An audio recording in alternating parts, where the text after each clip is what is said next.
Daniel Harper sat on the porch of his small cottage, staring out at the vast ocean as the evening tide rolled in.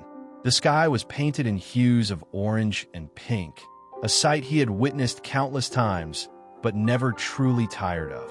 In his trembling hands, he held a faded envelope, yellowed with age, its seal still unbroken.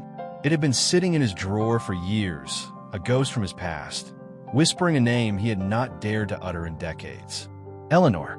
Daniel had never sent this letter, and now he never would. Tom had stolen that chance from him. His heart, though weathered and worn, ached with regret. He often wondered, had she waited? Had she searched for him the way he had searched for her in the early days? He would never know. The quiet solitude of his world was disrupted when a car pulled up near the cottage. A young woman stepped out, a notebook in one hand and a curious glint in her eyes. She had the look of someone searching for something. Answers, perhaps, or a story waiting to be told. "Mr. Harper?" she asked, approaching cautiously. "My name is Emily Carter. I'm a journalist." Daniel raised an eyebrow, but nodded. "Journalist, you say? What could an old man like me offer a journalist?" Emily smiled softly. "I'm writing a feature on lost letters. Letters that were never sent or ones that arrived too late. I heard about you from the local postmaster. He mentioned you used to write a lot of letters. Letters that never reached anyone." Daniel chuckled dryly, shaking his head. "That old fool talks too much. But he isn't wrong. I've written many letters. None were ever meant to be sent." Emily hesitated before taking a seat beside him. "May I ask about them?" she inquired. "About her?" Daniel exhaled, staring at the sea. He hadn't spoken of Eleanor in years. The thought of saying her name out loud felt both exhilarating and excruciating. But looking at Emily, he saw something in her eyes, a determination, a longing to understand. Perhaps it was time someone knew the story. "I met Eleanor in the summer of 1956, Daniel began. "She was unlike anyone I had ever known. Wild, free-spirited, and full of life. She had this way of making the world seem brighter, like everything was an adventure waiting to happen. We spent that whole summer by the sea, making promises we were too young to understand." Emily listened intently, scribbling notes as he spoke. "But life has a cruel way of tearing people apart. My father wanted me to take over his business, a life Eleanor would never have fit into. We fought about it the night before I left for the city. She wanted me to stay. I told her I couldn't. We parted on bitter terms, both too proud to bend." Daniel sighed, rubbing his temples as the memories came rushing back.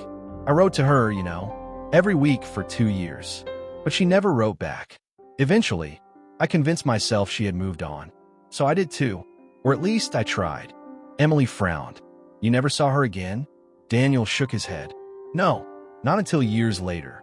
I had moved back to town after my parents passed. I saw her once across the marketplace. She was laughing, holding a little girl's hand. I told myself she was happy, that she had the life she wanted. So I walked away. And that was that." Emily bit her lip, sensing the pain in his voice. "And this letter?" she asked, glancing at the envelope in his hands. "I wrote it the night I saw her," Daniel admitted.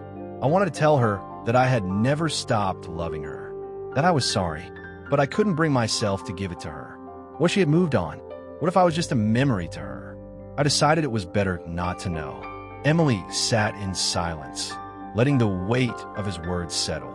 Then, after a moment, she spoke. "Mr. Harper, I don't think she moved on." Daniel's heart skipped a beat. "What do you mean?" Emily hesitated before reaching in her bag, pulling out an old, tattered envelope.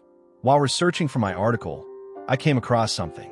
There was a woman named Eleanor Mitchell who had been searching for a Daniel Harper for years. She left behind a letter for you before she passed. I wasn't sure it was the same Eleanor, but I think this belongs to you."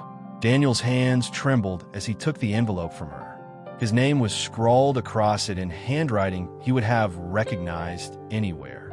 His breath caught in his throat as he carefully opened it. "Daniel, I've spent my life wondering if you ever thought of me. If you ever regretted leaving that night. If you ever still loved me, even after all these years. I searched for you, but life was never kind enough to let our paths cross again. I wanted to tell you, I never stopped loving you. Not for a single day. Even when I'm married, even when I had my daughter, a part of me always belonged to you. If you're reading this, it means I have left this world. But know this, my love, you are the greatest story of my life. Eleanor. Tears slipped down Daniel's weathered cheeks as he clutched the letter to his chest. Decades of silence, of regret, of wondering, finally answered in a few simple words. Emily wiped her own tears, watching as Daniel closed his eyes, letting the wind carry the last echoes of Eleanor's love into the night. Days later, Emily returned to visit Daniel, but his cottage was quiet. The rocking chair on the porch swayed gently in the wind, but he was nowhere to be seen. She found a letter resting on the wooden table, addressed to her. Emily, thank you for giving me the answer I never dared to seek.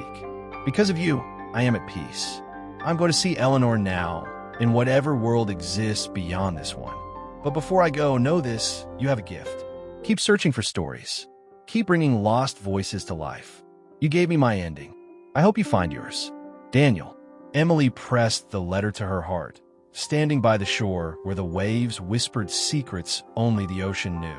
She watched as the tide rolled in, carrying away the footprints of an old man who had finally found his way back to the love he had lost.